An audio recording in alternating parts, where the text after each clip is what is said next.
Hello everyone, welcome to our channel. I hope कि आप अपने क्लास 10th की स्टडीज बहुत ही ज्यादा अच्छे तरीके से कर रहे होगे, लेकिन वो जो एनर्जी है, वो जो इंथुजियाज्म है, वो तुम में अभी मिसिंग है।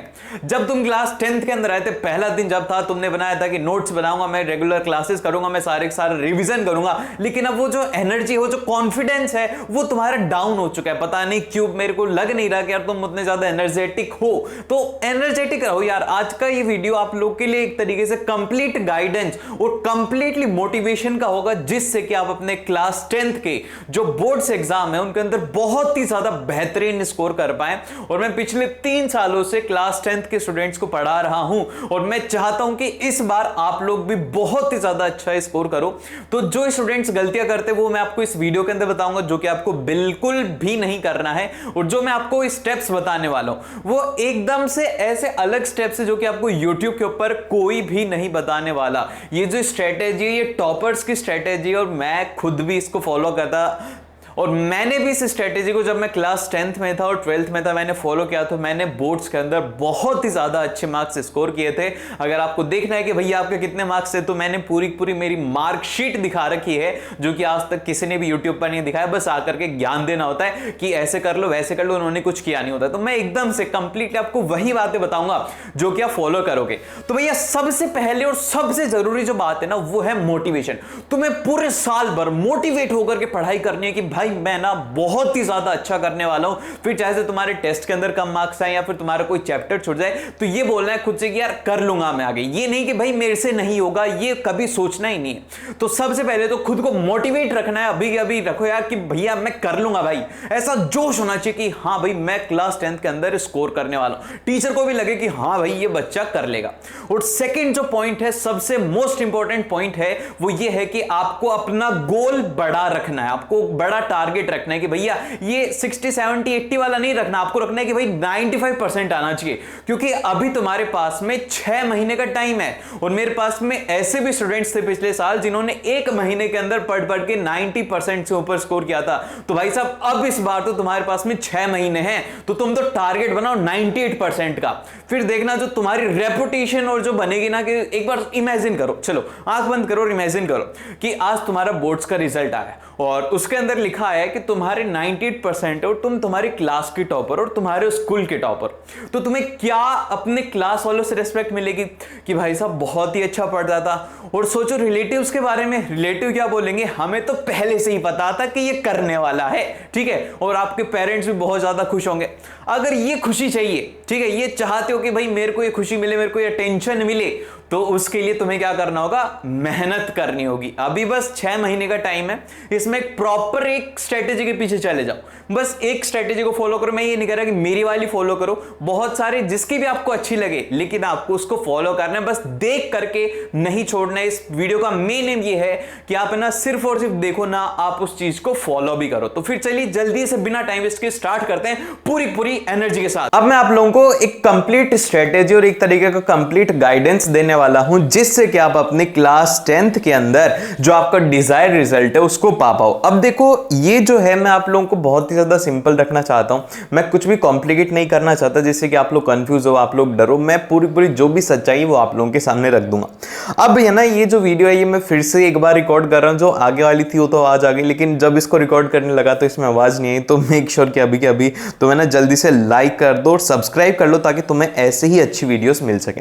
अब देखो जो सबसे पहला पॉइंट है और जो सबसे इंपॉर्टेंट है, वो है कि डार्क ट्रूथ ऑफ यूट्यूब। तो भैया अब आप तो यहां पर हमें पढ़ाने की बात कर रहे थे, अब यूट्यूब की बात क्यों कर रहे हो? अब मैं यूट्यूब की बात इसलिए कर रहा हूं क्योंकि देखो आप लोगों में से मैक्सिमम स्टूडेंट अभी यूट्यूब के ऊपर स्टडी कर रहे हैं। अभी आप है ना बहुत सारे लोगों को फॉलो करोगे, बहुत सारे को भैया दीदी आप अपना बना लेंगे, और फिर उसके बाद में आप लोग उनकी स्ट्रेटेजी फॉलो करेंगे, जो कि अच्छी बात है कि आप किसी को फॉलो कर रहे हो। लेकिन मैं आपको एक डार्क रियलिटी बताऊं, आज आप जाकर के YouTube के ऊपर सर्च कर लेना, आपको वीडियोस मिल जाएंगी जिनके ऊपर आपको लिखा मिलेगा कि 95% प्लस आपको इस स्ट्रेटेजी से मिल जाएंगे। एग्जैक्टली सही है, आपको दिखेंगी बहुत सारी स्ट्रेटेजी, इनफैक्ट मैं भी लिखता हूं। अब ये जो स्ट्रेटेजी है, अब इसमें गलती नहीं, गलती इसमें ये होती है कि जैसे जैसे टाइम बीतता है तो भी क्या होता है, ये नंबर बढ़ता जाता है, ये 98% कर देते हैं। इनफैक्ट आप जब देखोगे कि आपके बोर्ड का 1 महीना है और आपका सिलेबस भी कंप्लीट नहीं है, ऐसे आप लोगों को कहेंगे कि तुम जाओ, अभी भी तुम्हारे पास में टाइम है कि तुम 95 95% स्कोर करोगे।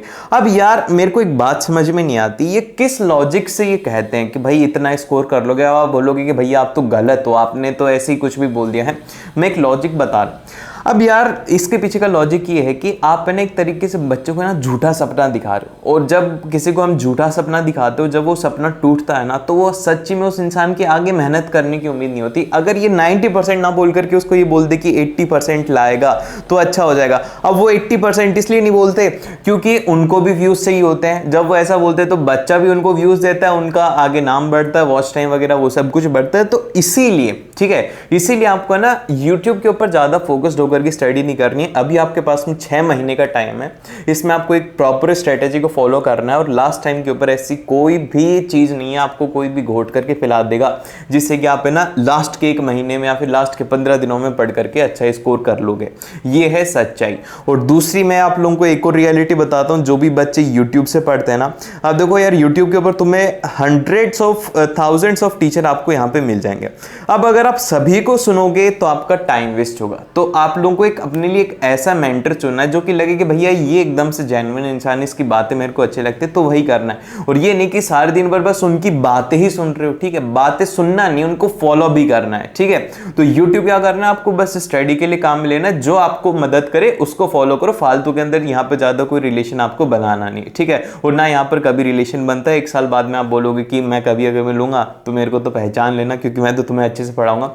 लेकिन फिर भी ये है कि भैया उनको आप लोग नहीं पता हो। एक तरीके से आप ये सोचो, एक मैच्योरिटी में आप आकर के सोचो। और फिर इसके बाद में हमारे पास में जो नेक्स्ट पॉइंट आता है वो आता है कि आपको एक प्रॉपर स्ट्रेटेजी की जरूरत होती है। भैया देखो इसके अंदर मेहनत तो होती है, लेकिन एक अगर आपको प्रॉपर गाइडेंस नहीं मिलता ना, तो आपको वो जो है कि आपका जो टारगेट है उस तक पहुंचाने वाला भी बहुत ज्यादा इंपॉर्टेंट होता है। तो इसीलिए आपको एक प्रॉपर स्ट्रेटेजी चाहिए, आपकी खुद की है वो बनाओ। अब ये नहीं कि 10 दिन आपने मेरी फॉलो कर लिया, फिर 15 दिन आपने किसी और की फॉलो करी, 20 दिन आपने किसी और की फॉलो करी। अगर ऐसे करोगे तो मेरे को कहना पड़ेगा कि आप लोग अपनी स्टडी को लेकर के सीरियस नहीं हो। आप सिर्फ और सिर्फ क्या कर रहे हो, आपको सुनने में मजा आ रहा है कि वाह भाई क्या बोल रहे हैं, ऐसा हो जाएगा ऐसा हो जाएगा, लेकिन ऐसा नहीं होगा।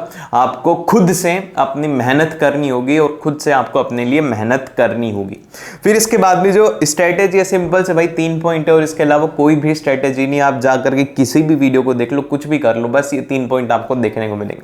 जिसमें सबसे पहला पॉइंट है कि टाइम टेबल आप लोगों को बनाना होगा। आपको अपना टाइम टेबल बनाना 100% जरूरी है। अब ये वाला जो टाइम टेबल है, टाइम टेबल मैं बताता हूं कि कैसे आप लोग बनाते हो। देखना, एक बार ध्यान से देखना और बताना कि आप लोग ऐसे बनाते हो नहीं बनाते। क्या करेंगे तो देखो, मैं आप लोगों को एक बार आपका टाइम टेबल बताता हूं कि आप लोग कैसे टाइम टेबल बनाते हो। अब टाइम टेबल के अंदर आप लोग क्या लिखोगे कि भैया 5 AM पे क्या करना है, हमें वेकअप करना है। फिर उसके बाद में हम इस टाइम के ऊपर खड़े हो जाएंगे। देन फिर इसके बाद में क्या होगा, 5:15 के ऊपर हम क्या करने वाले हैं, 5:15 के ऊपर हम फ्रेश हो जाएंगे या फिर वॉक वगैरह करने चले जाएंगे, वो सब कुछ हो गया। फिर इसके बाद में हम क्या करेंगे, 5:30 के से लेकर के 6 तक हम क्या करेंगे, या फिर 6:30 तक जितना भी टाइम है उसमें स्टडी करेंगे, और फिर उसके बाद में ये सब करेंगे। तो इसमें क्या है कि ये जो टाइम टेबल है ना, ये जिंदगी के अंदर आपसे कभी भी फॉलो नहीं होगा। मैं बता रहा हूं, 100% बता रहा हूं कि ये टाइम टेबल आपसे कभी भी फॉलो नहीं होगा। तो भैया अभी तो आपने कहा कि टाइम टेबल बनाओ। टाइम टेबल ये नहीं होता। टाइम टेबल वो होता है जिसके अंदर कि आपको पता हो कि भैया मेरा आज का शेड्यूल है, मेरे को ये काम करना है। अब जैसे कि मान लो कि आपने कहा है कि भैया आज है ना मेरे को ना लाइट जो चैप्टर है उसके ना NCERT जो है उसको रीड करना है, ये आपने लिख दिया। फिर उसके बाद में आपने लिखा कि भैया दूसरा जो टास्क है कि मेरा SST का मेरा जो होमवर्क है वो बाकी है, मतलब HW लिखना था, होमवर्क आपका बाकी है। फिर तीसरा आपने कहा कि भैया मेरे को इंग्लिश के अंदर है ना कि मेरा है ना बोल दो कि मेरे को है ना ग्रामर करनी है, ठीक है। तो आपके पास में पूरा पूरा शेड्यूल होगा, और ये शेड्यूल आपको एक रात पहले तैयार करना है। कंसिस्टेंटली 3 से 4 घंटे की स्टडी सफिशिएंट है, क्योंकि कोई कॉम्पिटेटिव एग्जाम नहीं है कि आपको हर दिन 10-10 घंटे लग करके पढ़ना है। नहीं, आप अगर कंसिस्टेंट होकर के 4-5 घंटे की स्टडी करते हो तो आप बहुत ही ज्यादा अच्छा स्कोर कर लोगे, ठीक है। तो ये होता है एक टाइम टेबल जो कि आसानी से फॉलो किया जा सकता है। अब इसको आपको कंप्लीट करने के लिए जो टारगेट है, इसको आपको कंप्लीट करने के लिए पूरी पूरी मेहनत करनी होगी। देन फिर इसके बाद में हमारे पास में जो सेकंड आता है कि आपको है ना one of the best book की रिक्वायरमेंट रहेगी। बेस्ट बुक कौन सी है? बेस्ट बुक सिंपल सा है, आप लोगों को NCERT को फॉलो करना और उसके अलावा कुछ भी नहीं करना। अगर ज्यादा ही है कि भैया कुछ तो बता दो तो NCERT एग्जाम्पलर ले लेना, ठीक है। अब इसके अलावा एक भी लेने की ज़रूरत नहीं है। और अगर लगता है कि भैया मेरे को तो थोड़ा ज़्यादा ही सब्जेक्ट में प्रॉब्लम आ रही है, तो उस केस के अंदर आप रेफरेंस बुक की तरफ जा सकते हो। और इसी के साथ में अभी से ही जैसे कि आपके क्वेश्चन बैंक वगैरह आते हैं या फिर सैम्पल पेपर आते हैं, वो एक बार देखने लग जाना, ताकि तुम्हें आइडिया हो जाएगा कि कैसे क्वेश्चंस आते हैं, खास करके PYQs। ठीक है, ये आपके लिए बहुत ही ज़्यादा इंपॉर्टेंट है। फिर इसके बाद में लास्ट पॉइंट, सबसे ज़्यादा इंपॉर्टेंट पॉइंट है, वो ये है कि हमेशा ही आप लोगों को मोटिवेटेड रहना है भैया। खुद से है ना, कभी भी डीमोटिवेटेड नहीं होना। ठीक है, क्योंकि बहुत सारे ऐसे स्टूडेंट होते हैं जैसे जैसे टाइम जाता है, अगर हम पढ़ते नहीं हैं, हमसे कुछ गलतियां हो जाती है, तो हम क्या करते हैं, हम डीमोटिवेट हो जाते हैं। ठीक है, अगर हम डीमोटिवेट हो जाएंगे तो यार हम कैसे कर पाएंगे आगे। तो इसीलिए आपको है ना हमेशा अपने लाइफ के अंदर मोटिवेट रहना है कि हाँ भाई ये हो गया, अब इसके बाद में आगे अच्छा ही होगा। अगर आप मोटिवेट रहोगे ना तो काम होने की प्रोबेबिलिटी ज्यादा होती है। यही अगर आप डीमोटिवेट हो जाओगे कि भैया मैं तो कर नहीं पाऊंगा, मैं तो कमजोर हूं, तो कुछ नहीं होगा, तो वो आपका दिमाग आपको सपोर्ट नहीं करेगा। लेकिन अगर आप कहोगे कि मैं तो स्ट्रांग हूं, मैं इंटेलिजेंट हूं, मैं आसानी से इसको कर सकता हूं, तो आपका दिमाग भी उसमें आपको हेल्प करेगा। तो इस तरीके से आपको सिंपल से 3 पॉइंट याद रखने, इसके अलावा कोई भी स्ट्रेटेजी आपको नहीं मिलेगी, इतनी ज्यादा सिंपल। ऐसी और वीडियोस के लिए लाइक और सब्सक्राइब कर लेना। मिलते हैं आप लोगों से नेक्स्ट वीडियो के अंदर। ठीक है।